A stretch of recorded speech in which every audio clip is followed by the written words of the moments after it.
मैं हूं अर्पिता आर्य और आप देख रहे हैं न्यूज 18 इंडिया पर अपना फेवरेट डिबेट शो हम तो पूछेंगे। कल से सुप्रीम कोर्ट में राम मंदिर पर सुनवाई शुरू होगी। देश के मुख्य न्यायाधीश रंजन गोगोई के नेतृत्व में 3 नए जजों की बेंच इस मामले पर सुनवाई करेगी। अलग अलग कोर्ट में 1950 से चल रहा मामला 70 साल बाद सबसे बड़े इंसाफ के मंदिर में न्याय की राह देख रहा है। 70 साल में 4 पीढ़ियां बदल चुकी हैं। देश गरीब से विकासशील और विकासशील से विकसित होने के ख्वाब देख रहा है। मध्यम मार्ग पर चलने वाली राजनीति में दक्षिण पंथ का बोलबाला हो चुका है, लेकिन एक विवाद और एक मांग 70 साल बाद जस की तस बनी हुई है। वो है अयोध्या में राम मंदिर। राम को सियासत के केंद्र में रखने वाली बीजेपी केंद्र और उत्तर प्रदेश की सत्ता पर काबिज है। राम मंदिर को नारा बनाने वाली पार्टी के सत्ता के शीर्ष पर पहुंचने के बाद राम भक्तों के अरमान कुचलते हुए दिख रहे हैं, लेकिन राम मंदिर निर्माण पर ये सरकारें धर्म संकट में फंसी दिख रही हैं।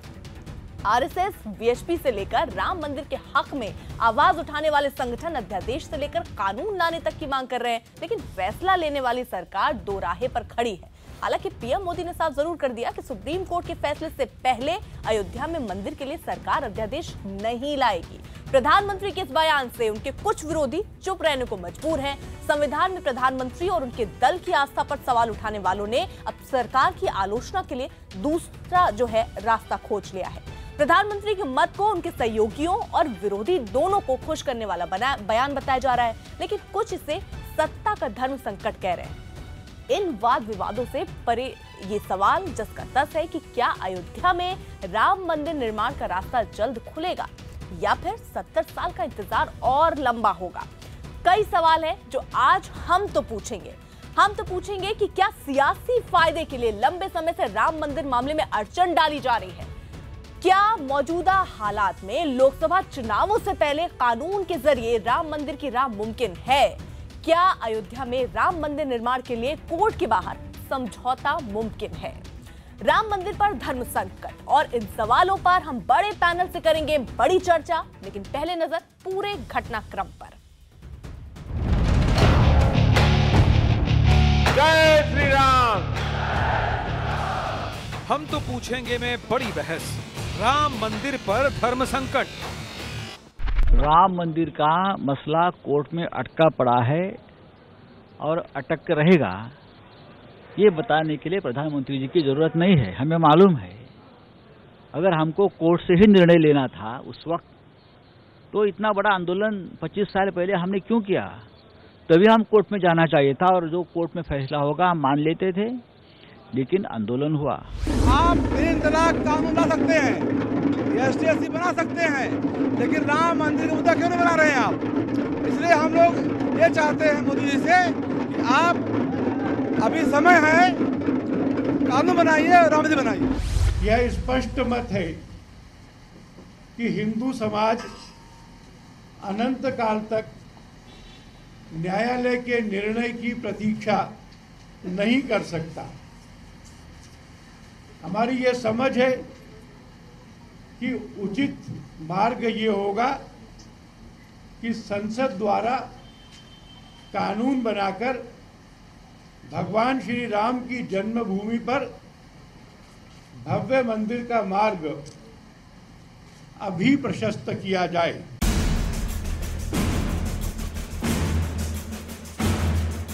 परायों के रवैये ने नहीं, अपनों ने केंद्र सरकार को धर्म संकट में डाल दिया है। कल से देश की सबसे बड़ी अदालत में राम मंदिर पर सुनवाई होगी। 1950 से जो मामला अदालतों में चल रहा है, जिस मामले ने बीते 70 साल में देश की सियासत की दशा दिशा बदल दी, उस मामले की सुनवाई सुप्रीम कोर्ट में शुरू हो, उससे पहले ही बयानबाजी तेज हो गई है। हमें उम्मीद है 4 तारीख में, लेकिन हमें तारीख पे तारीख नहीं चाहिए। हमें अब फैसला चाहिए। हमें लग रहा है कि सुनवाई अभी भी कोसों मील दूर है। सभी पहलुओं के समग्र चिंतन के बाद विश्व हिंदू परिषद का यह स्पष्ट मत है कि हिंदू समाज अनंत काल तक न्यायालय के निर्णय की प्रतीक्षा नहीं कर सकता। राम जन्मभूमि पर आंदोलन और सियासत करने वालों से लेकर राम भक्तों की भावनाएं जोर मारने लगी हैं। नए साल के पहले दिन प्रधानमंत्री के बयान से हलचल और तेज हुई है। हमने भारतीय जनता पार्टी ने अपने मैनिफेस्टो में भी कहा है कि संविधान की मर्यादाओं में हम इसका समाधान करेंगे। इस बात का कोई इनकार नहीं कर सकता है कि आज़ादी के 70 साल बाद सरकारों में बैठे हुए लोगों ने इस मसले को रोकने के लिए भरपूर प्रयास किया है। आज भी मामला सुप्रीम कोर्ट में है। एक प्रकार से पूर्णता के किनारे पर आकर के बैठा हुआ है। कोर्ट के अंदर कांग्रेस के वकील जो अड़ंगे डालते हैं वो बंद हो, न्याय की प्रक्रिया को न्याय के तरीके से चलने दिया जाए, उसको राजनीति के तराजू से न तोला जाए और मामला न्यायपालिका में है उसको पूर्ण किया जाए। न्यायपालिका से आने के बाद सरकार की जिम्मेवारी जहां शुरू होती है, हम पूरी तरह प्रयास करने के लिए तैयार हैं। लेकिन बहुत ही सूक्ष्म ढंग से, सटल ढंग से प्रधानमंत्री ने ये संदेश दिया है कि अगर सुप्रीम कोर्ट माने राम मंदिर के पक्ष में फैसला नहीं सुनाता है तो वैसी हालत में सरकार के पास उपाय है कि सरकार जो है उसके आधार पर जो विधान का संशोधन करके राम मंदिर बना सकती है। उसमें साफ छुपा हुआ संदेश यही है। जो लोग कहते थे प्रधानमंत्री के सेकुलरिज्म पर डाउट करते थे, सोशल जस्टिस पर डाउट करते थे, उनके मुंह पर ये तमाचा है। अब कांग्रेस पार्टी से लेकर के जितने भी दल हैं, सभी दल के लोग को स्वागत करना चाहिए। सुप्रीम कोर्ट का डिसीजन और लोगों को ये जो सिर्फ राम मंदिर की बात करके लोगों को लॉलीपॉप देने का काम कर रहे हैं, इससे काम बनेगा नहीं। प्रधानमंत्री ने अपनी पूरी पीड़ा में कहा कि डू इट अर्लीस्ट, कांग्रेसी रोड़ा अटकाना बंद करें, कट्टरपंथी और वामपंथी इसके अंदर रोड़ा अटकाना बंद करें। अयोध्या में संतों के होर्डिंग्स तन गए हैं। बीजेपी की हर बात में साथ नजर आने वालों के सुर बदलने लगे हैं। सहयोगी दलों से लेकर अपनों के ही निशाने पर सरकार आ चुकी है। कहा है शहीशानी के बाबरी मस्जिद राम जन्मभूमि पर अध्यादेश नहीं आएगा।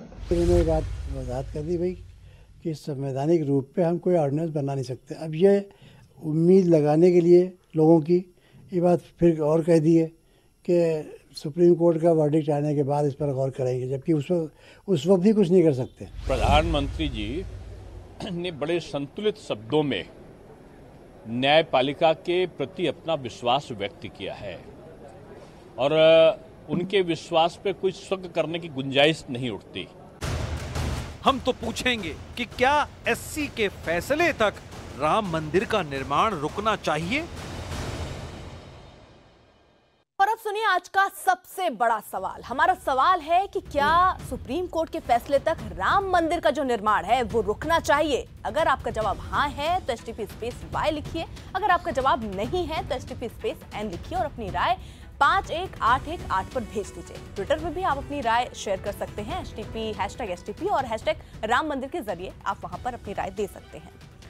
बड़ी चर्चा के लिए हमारे साथ एक खास पैनल मौजूद है। हमारे साथ नुपुर शर्मा बीजेपी की प्रवक्ता मौजूद हैं, सैयद वसीम वकार जो कि प्रवक्ता है AIMIM के, वो अब से थोड़ी देर में जुड़ेंगे। विजय शंकर जी भी हमारे साथ थोड़ी देर में जुड़ेंगे, VHP के प्रवक्ता हैं। विवेक श्रीवास्तव हमारे साथ स्टूडियो में मौजूद हैं, नेता हैं CPI के। विवेक श्रीवास्तव और उसके साथ साथ HS रावत धर्मगुरु हैं, वो हमारे साथ मौजूद हैं स्टूडियो में, और शेष नारायण सिंह वरिष्ठ पत्रकार हमारे साथ स्टूडियो में मौजूद हैं। सबसे पहला सवाल नुपुर मेरा आपसे ही होगा, क्योंकि ये बात साफ हो गई कि अध्यादेश सरकार नहीं लाने वाली है, लेकिन ये बात भी यहां कही जा रही है कि जो विपक्ष है वो रोड़े अटका रही है। ऐसे में सरकार का क्या पक्ष होगा? क्या करने वाली है सरकार ऐसा कोर्ट में जिससे ये मुद्दा आगे बढ़े और जल्द से जल्द राम मंदिर का निर्माण हो? देखिए, एक बात बहुत साफ करनी बहुत जरूरी है कि अंतिम चरण में सर्वोच्च न्यायालय में इसकी सुनवाई चल रही है और इसके चलते बहुत जरूरी है फिलहाल कि हम, क्योंकि कल इसकी सुनवाई है सर्वोच्च न्यायालय में, बेंच बैठेगा और बारी बारी सरकार की तरफ से दलील दी गई है कि आप इसको डेली बेसिस पे, डे टू डे बेसिस पे इसकी सुनवाई हो इस मामले की, क्योंकि बहुत साल हो गए हैं। इलाहाबाद हाईकोर्ट के जजमेंट को ही आप लगा लीजिए तो 2010 से आज हम 2019 में आ गए हैं, 9 साल हो गए हैं लगभग।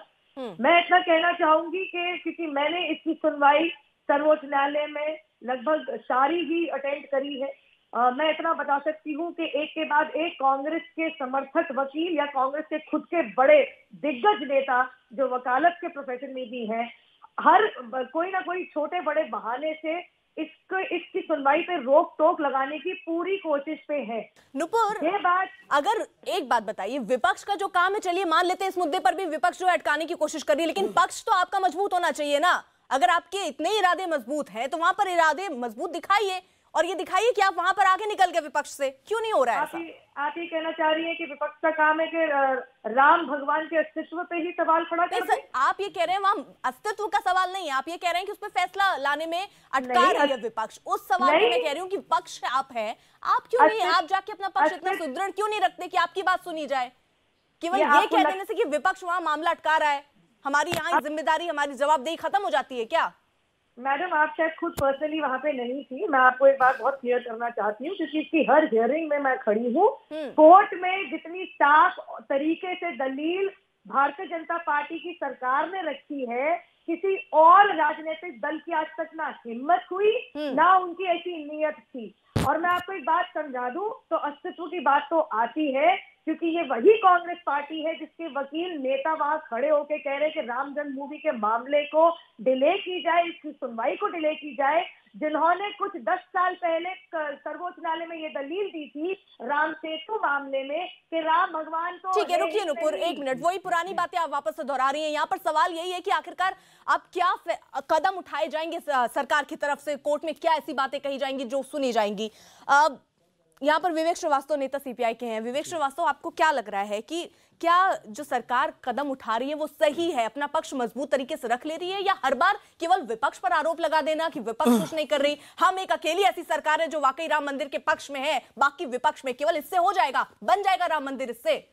देखिए, जब आप हर मुद्दे पे फेल हो जाते हैं, इकोनॉमिक फ्रंट पे फेल हो जाते हैं, आप आर्थिक फ्रंट पे फेल हो जाते हैं, डिफेंस फ्रंट पे फेल हो जाते हैं, चुनाव निकट आ गया, 2019 निकट आ गया, अब क्या करें भाई, हाहाकार मचा, तो राम मंदिर का मुद्दा उठा करके फिर से लाओ, जनता को उल्लू बनाओ, उनको बताओ कि ये मंदिर हम बनाएंगे, या हम नहीं बना पा रहे तो ये विपक्ष की वजह से नहीं बना पा रहे। ये सिर्फ एक 2019 की राजनीति में वोट बैंक की राजनीति करने की कोशिश है। अगर इनकी नीयत साफ होती, मैं मंदिर मस्जिद के झगड़े में पड़ना नहीं चाहूंगा क्योंकि देश के पास इससे बहुत ज्यादा इंपॉर्टेंट इश्यूज हैं, लेकिन अगर इनकी नीयत साफ होती तो 2014 में ये यही तेजी दिखाते जो अब दिखाने की कोशिश कर रहे हैं।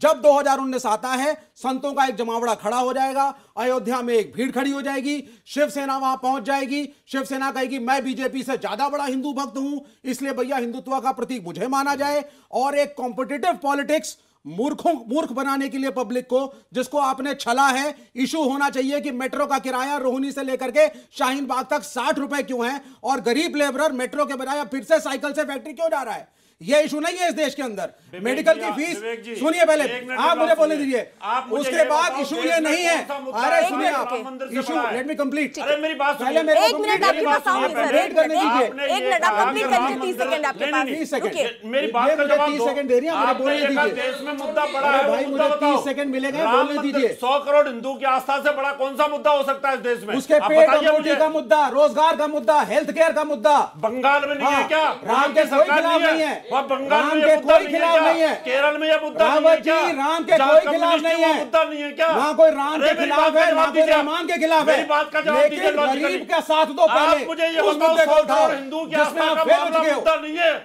कोई हिंदुओं के खिलाफ नहीं है, बातें कर रहे हैं आप, कोई हिंदुओं के खिलाफ नहीं है, बात करिए आप, लॉजिकल बात करिए। ठीक है अरावत साहब, आप ही बताइए जरा, जो सरकार के कदम जो उठाए हुए दिख रहे हैं, क्योंकि अब तो साफ हो गया कि अध्यादेश नहीं आने वाला है, फैसला सही है ना? अर्पिता जी, ऐसा होता है लोकतंत्र में जनता की आवाज बहुत मायने रखती है। कभी बहुत पावरफुल इंदिरा गांधी हुआ करती थी, जब इमरजेंसी लगाई थी तो अब जमानत जब्त कर दी थी जनता ने। मोदी जी जब प्रधानमंत्री बने थे तो उन्होंने कहा था कि जो जनता का मैं चौकीदार हूं, मेरे पास जो अपनी परेशानी लेकर के आएगा मैं उसकी मदद करने के लिए तैयार हूं। जब 3 तलाक का बिल आया, मामला आया, तो मेरे पास मुस्लिम महिलाएं आई तो मैं बिल लेकर के आ रहा हूं, और किसान गए तो किसानों की बातों को माना, और जब SC/ST कानून की बात आई, किसानों की बातों को नहीं माना रावत जी। सुन लो पहले, किसानों की बातों को नहीं माना, को भी माना। अगर किसी की 100 करोड़ बात नहीं आदमी माना। साधु संत अगर अपनी मांग को रख रहे हैं ना। मोदी साहब के सामने कि आप हमारे देश के प्रधानमंत्री हैं, हमारी समस्या को सुनिए, तो जब उन्होंने ये बात कही थी कि जो मेरे पास आएगा मैं उसकी बात सुनूंगा, तो मोदी साहब को भी तो सुननी चाहिए ना, हमारी हिंदू की बात तो सुननी चाहिए। तो क्या मोदी साहब 1977 वाली हाल में पहुंचाओगे? नहीं, मैं वो नहीं कह रहा, मैंने ये कहा कि उन्होंने खुद कहा था कि भाई मेरे पास मुस्लिम महिलाएं आई तो मैंने उनकी समस्या को समझा, किसान मेरे पास आए तो मैं समस्या को समझा। एक बात बताइए, तो हम यही कह रहे हैं कि 100 करोड़ हिंदू की आस्था, 100 करोड़ एक मंदिर चाहते हैं, तो क्यों नहीं दे सकते वो? चलिए 10 सेकंड, 1 सेकंड रावत साहब रुकिएगा, 10 सेकंड। 10 सेकंड में रावत जी आपको सवाल मोदी से है, कोई बात नहीं है। नहीं, 100 करोड़ हिंदू के लिए आप कहते हैं कोई मुद्दा नहीं है, आप कैसी बात कर रहे हैं? रावत जी सुनिए, अब आप रिस्पॉन्स को सुनिए। रावत जी, मैं नहीं रावत करूंगा, जी, तो मैं नहीं आप क्या करूंगा। चाहते हैं? रावत जी आप क्या, आप सुनिए रावत जी, एक मिनट में आपके पास आऊंगी, सवाल के साथ आऊंगी, आप धैर्य बनाए रखिए। निर्माण हो वो रावत साहब, अपने आप ही। रावत साहब, यहाँ ऐसा नहीं हो सकता ना, चिट और पट दोनों साथ नहीं चल सकते। अगर अभी आज ये बात हो जाती कि ठीक है हम राम मंदिर बनवाएंगे, तो आप उस पर कहते हैं कि अरे ऐसे कैसे राम मंदिर आप बना लेंगे, कोर्ट से ऊपर हो गए हैं क्या आप? आज ये बात कही जा रही है कि हम कोर्ट के जो फैसला आएगा उस पर रुक रहे हैं, तो आप कह रहे हैं कि आप क्यों नहीं बना रहे हैं? आप दोनों तरीके से नहीं कह सकते ना। सरकार के पास बहुत बड़ी पावर होती है और सरकार जो है पब्लिक के लिए चुनी जाती है। कोई भी सरकार संविधान के ऊपर नहीं है, कोई भी सरकार संविधान के ऊपर नहीं है। बाबा साहब अम्बेडकर का संविधान फाइनल है। Rawat ji, let me speak, you letting me speak. आपको टाइम चाहिए इनको। रावत जी रुक जाइए, ठीक है, सुन लिया, समझ गए। रावत जी, प्रधानमंत्री को कह रहे हैं रावत जी रुक जाइए, ठीक है। श्रीवास्तव जी, रावत जी, दोनों जी रुकिए चर्चा में। मैं यहाँ पर शेष नारायण जी को, चलिए 10 सेकंड। रावत जी, BR अम्बेडकर का संविधान जिसको हम फॉलो करते हैं, हम मनुस्मृति नहीं फॉलो करते, ना फॉलो करने देंगे। ये एक सेक्युलर कंट्री है, इसमें सबको साथ लेकर के चलना है। तो ये हमारा डेमोक्रेट राइट है, कोई राम के खिलाफ नहीं है, हमें डेमोक्रेट राइट मिला हुआ है कि हमारी आस्था का मामला है, हमें हमारी आस्था का मामला है। आप कैसे बोल सकते हैं कि हम अपनी आस्था को चल देंगे? डेमोक्रेटिक कंट्री शरीयत के कानून भी यहाँ पे चलते हैं। शेष नारायण जी तो अपील नहीं कर रहे हैं ना, वो तो मोदी जी से कर रहे हैं, तो आप क्यों मोदी को डिफेंड कर रहे हैं? भैया आप मोदी के साथ हैं। नहीं, मोदी के साथ तो नहीं आप चुप रहिए थोड़ी देर ना। मोदी को डिफेंड करना जिसका काम वो करेंगे, मोदी को उन्होंने सीधा अटैक किया है। अब बिना मोदी का हिंदू की बात आएगी तो ठीक है, रावत जी चलेगा। जब अगर शरीयत की बात आती है संविधान कहाँ चला जाता है? बात कर रहे हैं ना रावत जी, ठीक है। शेष नारायण जी, ठीक है। इस बहस के बीच में जरा ये बता दीजिए, जो पूछिए ना, एक सेकंड। शेष नारायण जी, इस बहस के बीच में ये अहम मुद्दा है जो लड़ाई झगड़ों में कई बार तब्दील हो जाता है।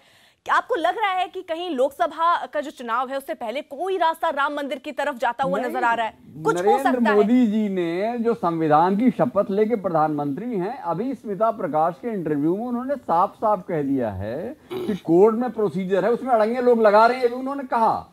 लेकिन अब जब तक कोर्ट के बिना, उन्होंने साफ कह दिया कोई रास्ता नहीं है, कोर्ट फैसला करेगी उसके बाद उस पर आगे का विचार होगा, उन्होंने साफ साफ कह दिया है। तो उसके बाद अब मेरी समझ में नहीं आता कि सरकार से ऑर्डिनेंस की बात क्यों, पार्लियामेंट सेशन में है, अभी कोर्ट में मामला है, अगर मामला कोर्ट में है तो ऑर्डिनेंस की उम्मीद क्यों लोग कर रहे हैं? और नरेंद्र मोदी को ये रावत साहब और अन्य तमाम लोगों ने चुन के भेजा है, तो जाहिर है कि राम मंदिर नरेंद्र मोदी की टॉप प्रायोरिटी अब नहीं है, क्योंकि उनको मालूम है कि हिंदुत्व के नारे लगा के 3 स्टेट्स में चुनाव हार चुके हैं वो, तो जाहिर है कि वो मिड कोर्स करेक्शन कर रहे हैं और आप उनके पीछे पड़े हुए हैं। चलिए, विजय शंकर जी हमारे साथ इसी बीच बता दें जुड़ भी गए हैं। विजय शंकर जी से सवाल मेरा रहेगा इसके बाद, क्योंकि वीएचपी का स्टैंड बहुत आगे रहा इस मामले में। देखेंगे कि वीएचपी आखिरकार इस पर क्या रुख देती है।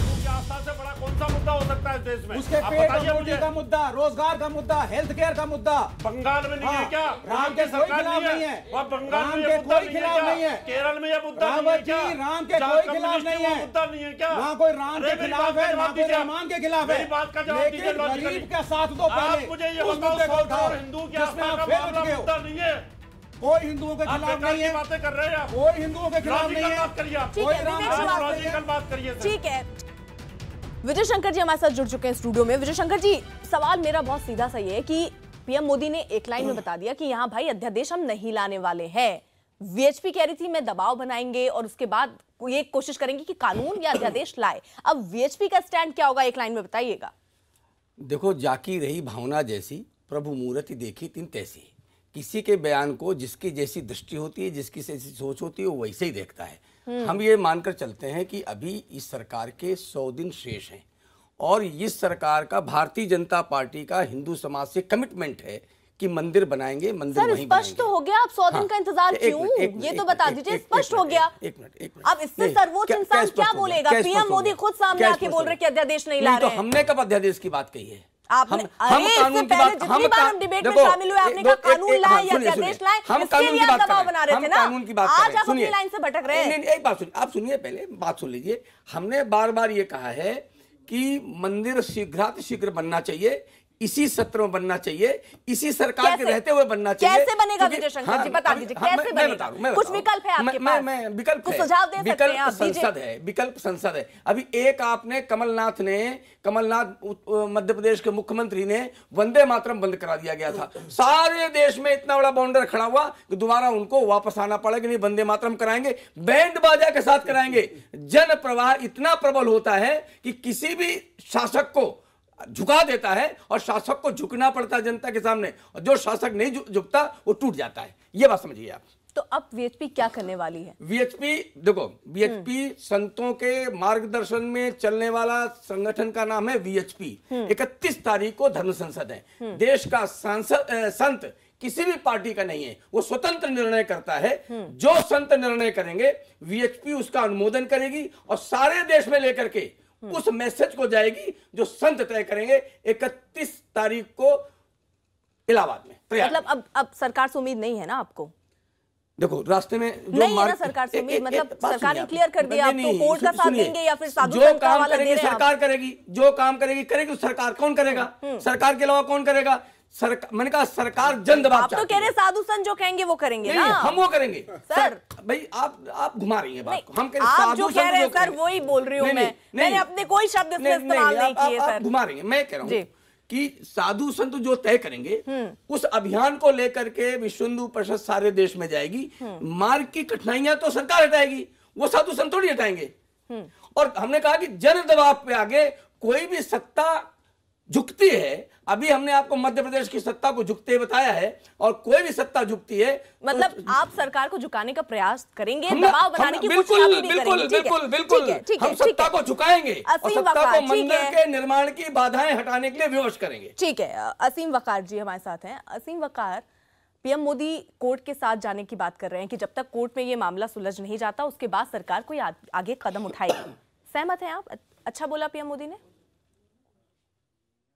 देखिए, सुप्रीम कोर्ट में जब ये केस गया तो सुप्रीम कोर्ट ने हाई कोर्ट के फैसले पर एक टिप्पणी करने के बाद इस केस को एडमिट किया और सुप्रीम कोर्ट ने कहा स्ट्रेन जजमेंट। और उसके बाद सुप्रीम कोर्ट का एक फैसला था कि आस्था के आधार पे कोई भी फैसला नहीं होगा। This is the title dispute, तथ्यों के और सबूतों के आधार पर फैसला होगा, ये जमीन का मामला है। कोर्ट का पक्ष भी हम लोगों ने सुन लिया, सरकार का पक्ष भी हम लोगों ने सुन लिया। अब इस मुद्दे पर बात नहीं होना चाहिए, अब बात होना चाहिए मेक इन इंडिया पर। जो मेक इन इंडिया वाला शेयर था उस पर कौन सा आपने लड़ाकू प्लेन बनाने का कारखाना लगा दिया? अरे वकार साहब कहाँ ले जा रहे हैं आप? वकार साहब क्या पूछा मैंने? रोजगार दिया वकार साहब? सर बात नहीं, आपने जो पूछा वो अलग बात थी, मैंने जवाब दे दिया उस पर क्या जवाब? आप कुछ साफ नहीं हुआ सर, मुझे नहीं समझ में आया, मुझे लग रहा है हमारे दर्शकों को भी नहीं समझ में आया होगा। पीएम मोदी, आप ये बताइए क्या आप इसके पक्ष में है कि उनको कुछ आगे बढ़कर अध्यादेश लाना चाहिए या उनको ये करना चाहिए कि ठीक है कोर्ट जैसा कहेगी वैसा करेंगे? क्या करना चाहिए था आपके हिसाब से? क्या करना चाहिए था? देखिए, हमारे सदर जनाब असदुद्दीन ओवैसी साहब ने पहले भी ये बात कही थी, कई बार कही, बार बार ये बात कही कि अध्यादेश नहीं लाया जा सकता, अध्यादेश नहीं ला सकते। और ये मतलब बात सही कहा पीएम मोदी हमारे सदर जो कह रहे थे, एक प्रधानमंत्री के होने पर उस गरिमा को बनाए हुए उन्होंने सही कहा ना? नहीं, आप समझिए पहले मेरी बात, ये बात ही खत्म हो गई। मुझे इतना लंबा मत ले जाइए ना, सही कहा नहीं कहा ये बता दीजिए। और लोग हैं हमारे साथ चर्चा में, उनके पास भी मुझे जाना है सर। देखिए, हम लोग तो भारतीय जनता पार्टी की किसी काम से किसी बात से सेटिस्फाई नहीं होते। ये हुई ना बात सर। हम मानते हैं कि भारतीय जनता पार्टी जैसी आइडियोलॉजी को देश की सत्ता में नहीं होना चाहिए। हमारा अपना मानना यह है कि देश की सत्ता उन लोगों के हाथ में होना चाहिए जो देश को आगे ले जाने की बात करें। देश की उनके हाथों में जाना चाहिए जो देश की तरक्की की बात करें, जो देश के नौजवानों की बात करें, जो देश के गरीबों की बात करें, जो देश के नुपुर कुछ कहना चाह रही है। 1 मिनट जवाब, क्योंकि आज उनसे रावत जी 1 सेकेंड। और नुपुर बोलिए। प्लीज मुझे 1 मिनट का समय बिल्कुल दीजिएगा। बिल्कुल नुपुर बोलिए। दो बार श्रीवास्तव जी भी बोल लिए, जरा मुझे सबका जवाब देना है जी। श्रीवास्तव जी, आप पास फेल की बात करते हैं, आप तो एग्जाम सेंटर तक नहीं पहुंचे, तो जरा ये मत बताइए कि भारतीय जनता पार्टी की सरकार ने कहाँ पास हो रही, कहाँ फेल हो रही है। जरा आप एग्जाम टोटली फेल है, आप इकोनॉमिक फ्रंट्स पे फेल है, इसलिए आप धर्म की राजनीति कर रहे हैं। आपके पास कोई क्रिएटिव इशू नहीं है मैडम, आपके पास कोई क्रिएटिव इशू नहीं है। किराए बढ़ चुके हैं, रोजगार है नहीं, बच्चों की फीस बढ़ चुकी है, कोई फायदा नहीं है, राशन महंगा हो चुका है, पेट्रोल डीजल महंगा किया, अब चुनाव आएगा तो कुछ समय के लिए कम करेंगे आप। ये आपकी सच्चाई है, इसको छुपाने के लिए आप राम का नाम यूज करना चाहते हैं, और हम नहीं चाहते कि आप राम और रहमान में इस देश को बांटे। क्योंकि आई एम सॉरी, मेरे को आपके यूनिट से शिकायत है, आपका यूनिट ढंग से टाइम पे नहीं पहुंचा। जब मेरे पास मौका है तो आप अपने दूसरे पैनलिस्ट को मेरे पे चिल्लाने का पूरा मौका दे रही है, तीसरी बार चिल्ला रहे हैं वो। इनको बता दीजिए, इनको मेरी नुपुर, आपको मैं 50 सेकंड रुकिएगा नुपुर, 50 सेकंड आपको दे रही हूँ। आप जितने सवालों का जवाब देना चाह रही है ना, जरा उनको दे लीजिए, फिर मैं आपसे एक सवाल भी पूछूंगी, दीजिए जवाब। हाँ जरूर, प्लीज, आपको जितने पूछे, लेकिन मेरे को मेरा मौका तो दीजिए। जी 50 सेकंड अब आपके पास है, बजाय इसके की कंप्लेन आप अपनी बात कह लीजिए। जरा सीपीआई ये बता दीजिए, आपने कितने उद्योगों को खड़ा कर दिया, आपने कितनी नौकरियां बना दी जब भी आप केरला में सरकार में आए या जब आप बंगाल में सरकार में आए। उन दोनों प्रदेशों की क्या हालत है सब भली बात ही जानते हैं। और जनाब, आप मेरे ऊपर यहाँ पे वर्बल डायरिया के तहत आप चिल्ला तो रहे हैं, आप भी अच्छी तरह जानते हैं कि आपके सामने कोई भी विपक्षी विचारधारा हो तो आप सीधा मारने काटने पे उतरते हैं। ऐसा कुछ नहीं है, हम डेमोक्रेटिक पार्टी हैं। पता है, पूरे देश को पता है कितनी डेमोक्रेसी को आप अपहोल्ड करते हैं, सब जानते हैं, ज्यादा मत बोलिए।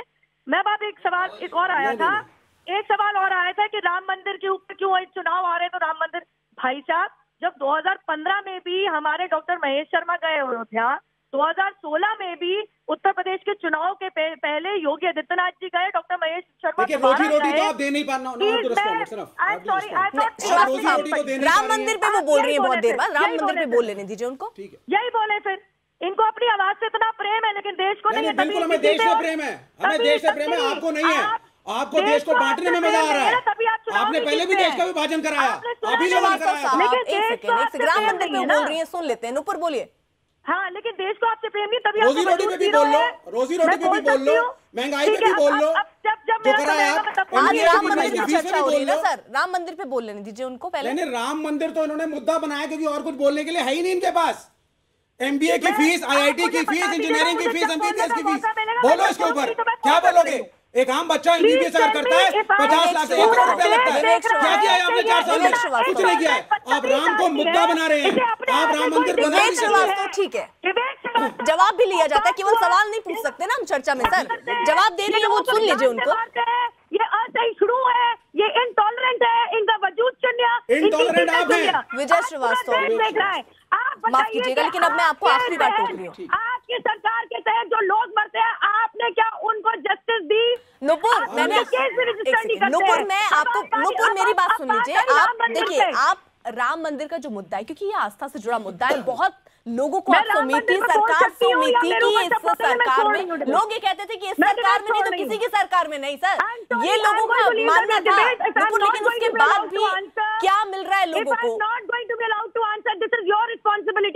Your unit is not working. अगर आप मुझे फोन पे भी समय नहीं दे सकती है तो इसमें मेरी मैं आपको पूरा मौका दे रही हूँ, आप शायद सुन नहीं पा रही हैं। बार बार मैं विवेक श्रीवास्तव को यहाँ पर रोक रही हूँ और मैं बार बार आपसे कह रही हूँ कि अपना मत रखिए, आप क्या कहना चाह रही हैं, लेकिन आप राम मंदिर के मुद्दे पर बोलिए।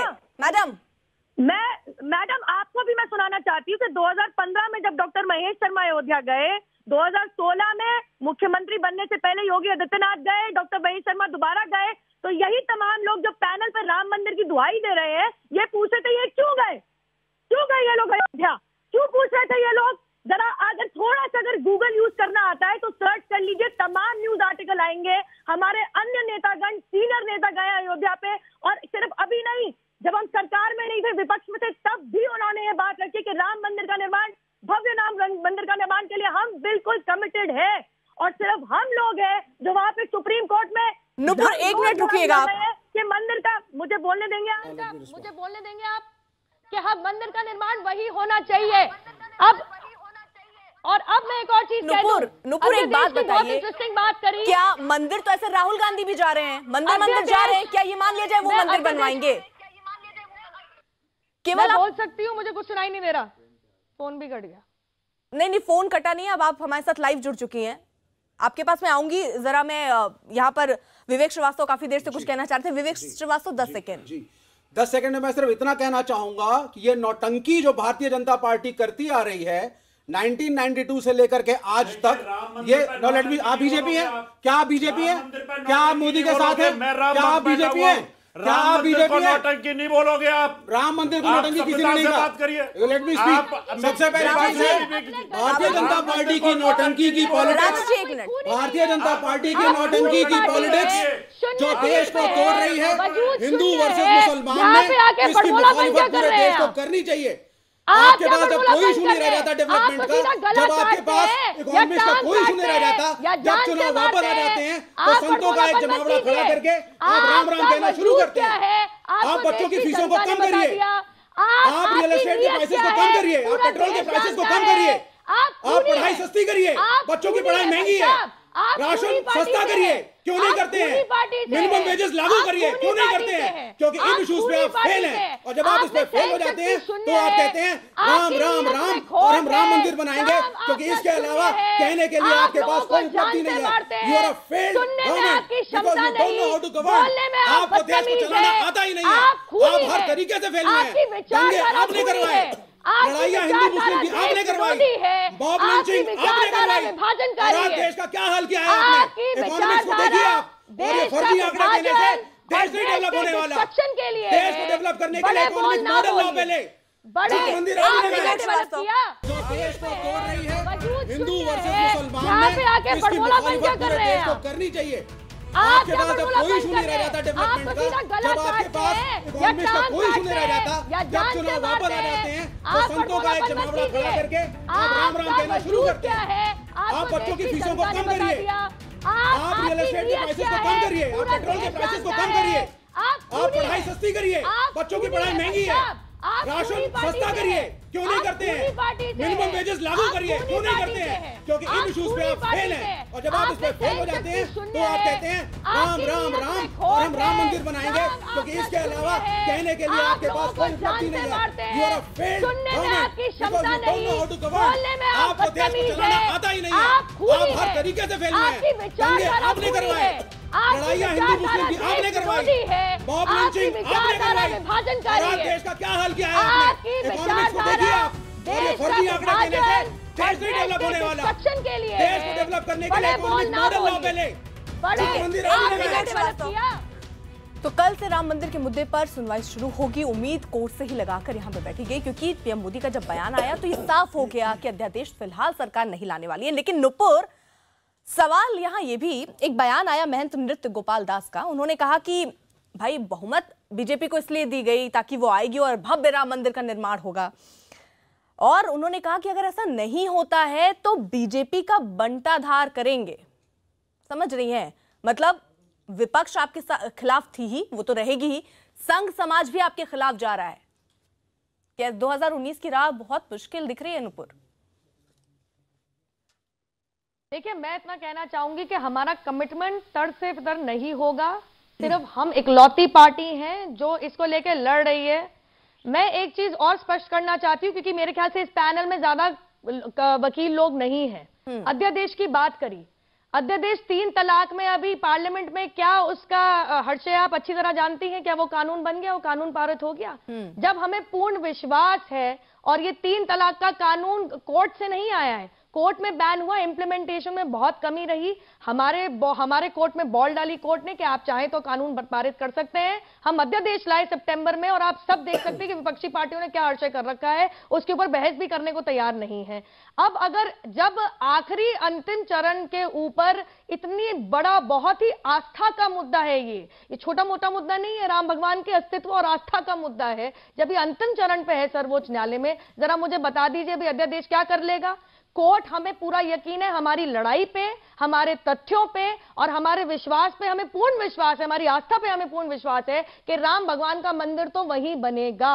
और ये जो अन्य तमाम लोग उसका विपक्ष कर रहे हैं, उसका विरोध जता रहे हैं, भगवान राम आपको देख रहा है और आपको सबक भी भली भांति मिल जाएगा। असीम वकार साहब, बहुत देर से मैं आपके पास नहीं आई, माफी चाहूंगी उसके लिए। एक बात सीधा सा ये बताइए, बहुसंख्यक जो समुदाय है उनकी आस्था से आपका सरोकार है कुछ? सर आस्था का मामला ही नहीं है ये। This is the title dispute. आप बार बार आस्था की बात क्यों कर रही हैं? सर्वोच्च न्यायालय ने भी यही बात कह दी कि ये आस्था का मामला नहीं है, दिस इज टाइटल डिस्प्यूट। तो मैं समझता हूं कि आप लोग को सर्वोच्च न्यायालय का सम्मान करना चाहिए। ये जमीन का मामला है। टाइटल डिस्प्यूट इसको इसलिए मैं मानता हूं कि इसमें निर्मोही अखाड़ा अपना दावा पेश कर रहा है, विश्व हिंदू परिषद का अपना दावा है और मुस्लिम पक्षकार का अपना दावा है। निर्मोही अखाड़ा, अभी मैं बोलूंगा तो नाराज हो जाएंगे कुछ लोग, निर्मोही अखाड़े को अगर आप लोग बात करिएगा कि अपना दावा छोड़ दे, क्योंकि उनकी पैदाइश की जगह अलग है। वो रामचंद्र जी की पैदाइश की जगह बताते हैं चबूतरे पर। तो पहले तो मोदी जी और बीजेपी वाले उनसे बात करें, जो वहां पर रिपोर्ट है सर्वे की है, उसको आप इग्नोर करेंगे। मुझे कुछ नहीं पता, आपको पता ही नहीं तो फिर क्यों झूठ बोल रहे हैं टीवी के ऊपर? यहाँ पर सारी बातें क्यों झूठ बोल रहे हैं? फिर एएसआई की रिपोर्ट है, उसमें बताया गया कि भगवान राम पहले मंदिर था और आप कह रहे हैं कि वहां था ही नहीं। बीएसपी में कौन सही है? निर्मोही अखाड़ा और बीएसपी में कौन सही है? आप बेकार की बात कर रहे हैं पब्लिक को बैठ करके। भारत के संविधान को प्रणाम नहीं कर सकते, आप भारत के संविधान को मानते नहीं है, इसके बाद कैसे कहते हैं? मैं कहता हूं जब सुप्रीम कोर्ट की बात आती है तो सुप्रीम कोर्ट में कहते हैं अगर सुप्रीम कोर्ट कहेगा मंदिर है तो मंदिर बनाए, मस्जिद तो मस्जिद बनाए। हम कहते हैं वहां मंदिर था, मंदिर है, मंदिर ही बनेगा। तो हमारी आपके बात में केवल एक अंतर है क्योंकि आपको इस बात पर कोई आस्था नहीं है। हमारी आस्था का मामला है, आपकी आस्था का मामला नहीं है।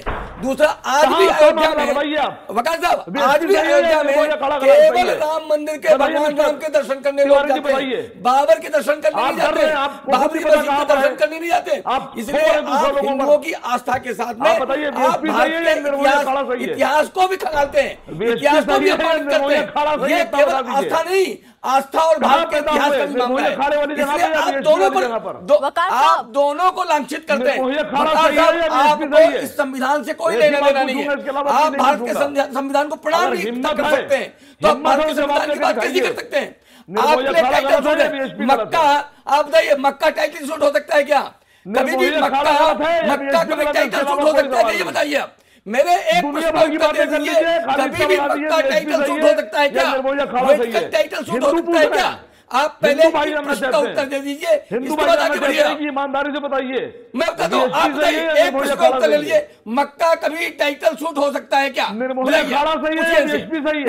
आप भागिए मत। आप केवल एक बात बताइए, मक्का कभी टाइटल शूट हो सकता है क्या? Only one question. नहीं, आप निर्मोही अखाड़ा जाएंगे, आप एक प्रश्न का उत्तर दीजिए। रुकिए, बस हो गया। नुपुर रुकिए, बस समझ में आ गया लोगों की। मैं जरा थोड़ा क्लैरिफाई करना चाहूंगी क्योंकि लीगल मामला है। प्लीज आप कहां जा रही हैं? इनसे प्रश्न पूछिए पहले। ये थोड़ा लीगल मामला है, मैं क्लैरिफाई कर सकती हूँ प्लीज, क्योंकि मैं कोर्ट में मौजूद मक्का टाइटल शूट हो सकता है क्या?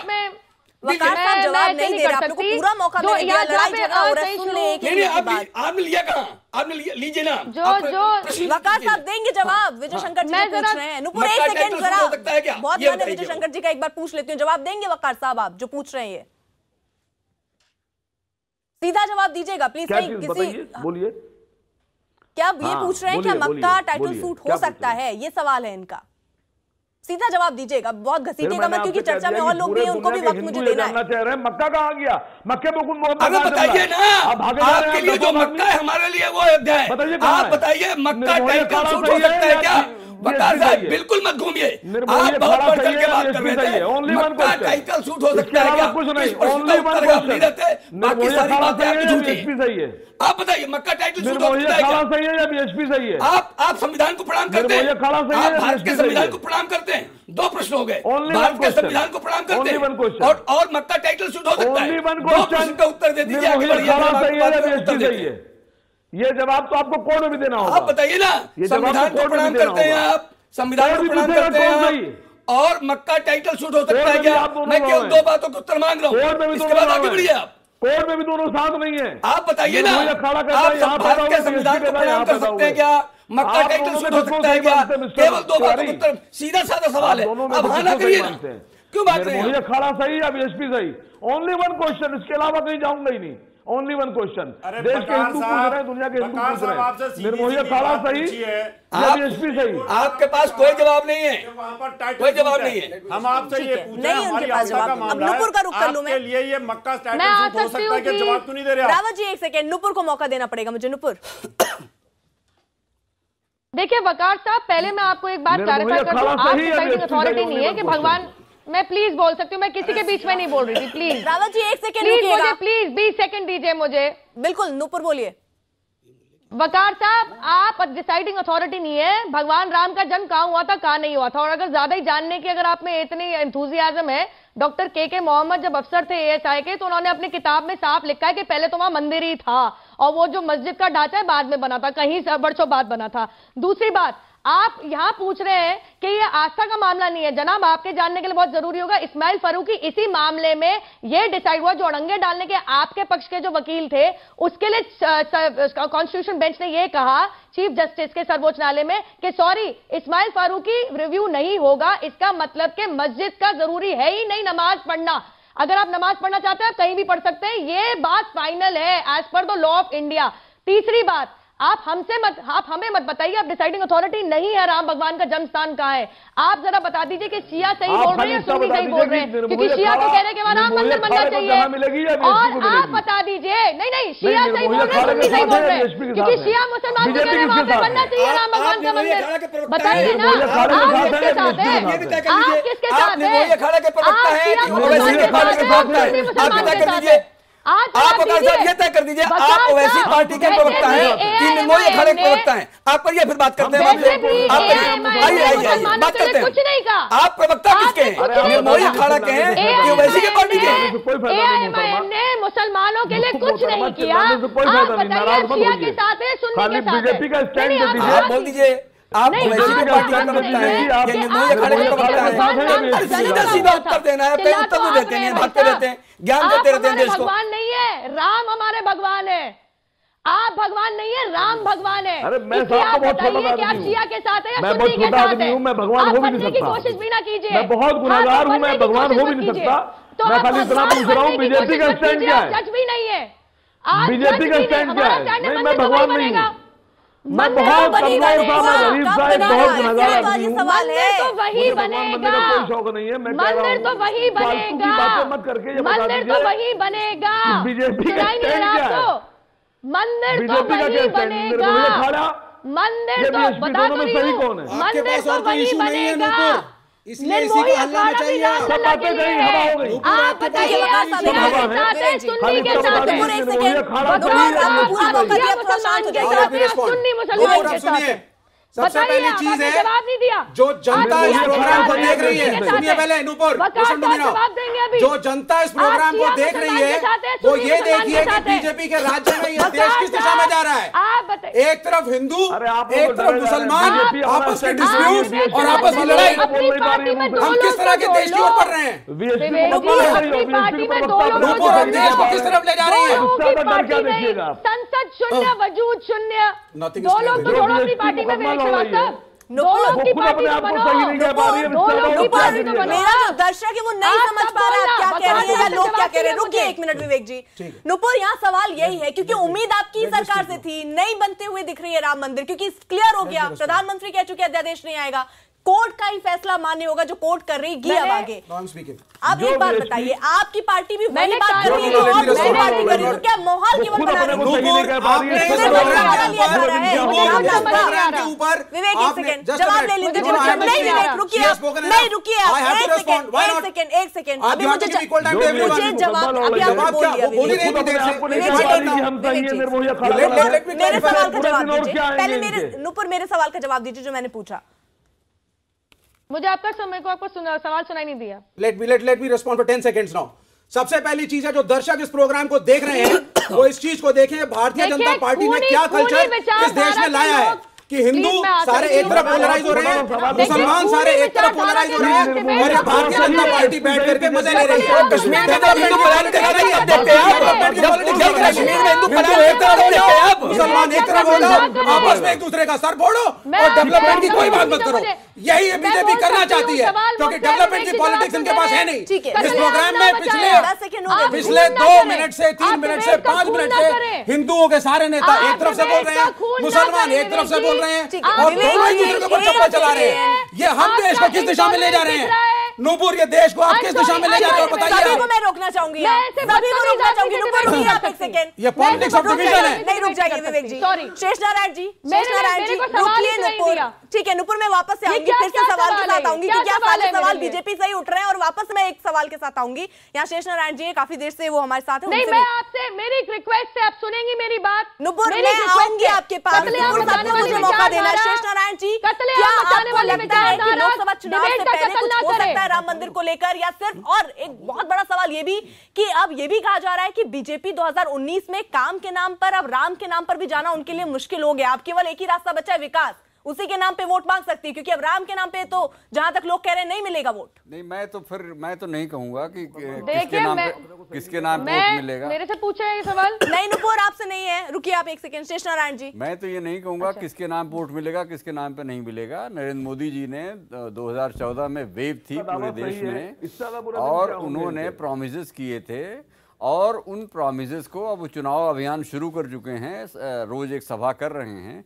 उन सभाओं में वो देश को बताएंगे कि देखो जो मैंने प्रॉमिस किए थे वो मैंने डिलीवर कर दिया है, तो जनता उस पर विश्वास करेगी। और अगर उनकी बात में दम नहीं होगा तो जनता विश्वास नहीं करेगी।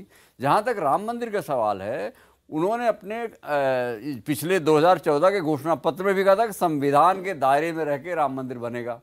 अगर उससे इनको विश्व हिंदू परिषद को या रावत जी के संतों को या संत समाज को ये उम्मीद थी कि वो संविधान के बाहर जाके, तो संविधान की शपथ लेके जो प्रधानमंत्री आता है वो संविधान को तोड़े वोड़ेगा नहीं। अगर इनको मुगालता था तो गलत था। वो अपने काम के बल पे इलेक्शन में जाएंगे, और उन्होंने इसी परसों के इंटरव्यू में साफ कह दिया है कि संविधान के अदालत के बियॉन्ड हम नहीं जा रहे हैं। अदालत का काम होगा, उसके बाद हम संविधान के दायरे में जो हो सकेगा करेंगे। तो इसमें जबरदस्ती की बात करने का मुझे लगता कोई स्पेस नहीं है। नूपुर जो बात कर रही हैं वो कानूनी प्रक्रिया की, हाँ ये है कि अब इनसे सवाल बिल्कुल क्लियर है। अब विश्व हिंदू परिषद जो करना हो कर ले, सरकार इनके कहने पे। आप सभी लोगों का बहुत बहुत शुक्रिया। अब रुख करते हैं किशोर का, क्योंकि वक्त हो चुका है 100 बात की एक बात का।